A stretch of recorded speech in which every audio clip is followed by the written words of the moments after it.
আমি Ghatal master plan করতে পারছিলাম না বলেই আমি 2024-এ রিজাইন করেছিলাম, আপনারা সবাই জানেন, এবং পার্লামেন্টের লাস্ট বক্তৃতাও তাই রেখেছিলাম।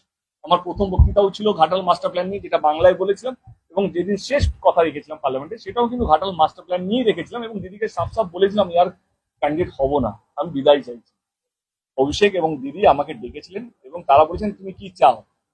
আমি বললাম, আর মিথ্যে কথা বলতে পারবো না ঘাটাল মাস্টার প্ল্যান নিয়ে। তখনই দিদি বলে, অভিষেকও বলে যে ঘাটাল মাস্টার প্ল্যান যদি রাজ্য সরকার করে। আমি তখন বলেছিলাম যে আমার মনে হয় এটা যেভাবে রাজনীতি হয়, কথা দিয়ে আবার ভুলি ভালিয়ে আমাকে পটিয়ে আবার দলে নিয়ে আসবে, আর তারপরে দেখালো হলো না। তারা কথা দিয়েছেন শুধু আমাকে নয়, ঘাটালে মাটিতে এসে অভিষেক বাবু এবং মমতা ব্যানার্জি দিদি আমাদের নেত্রী, তিনি এসে কথা দিয়েছিলেন যে তার 1 বছরের মধ্যে 500 কোটি টাকা স্যাংশন হয়েছিল কিনা। এবং যারা বিরোধীরা বিরোধ করছে তাদের একটাই প্রশ্ন, আজকে আমার সরকার যা করেছে তার 1 পয়সা কি তোমরা করতে পেরেছো? একটা আওয়াজ কি তুলেছো? একটা কি মিছিল বার করেছো?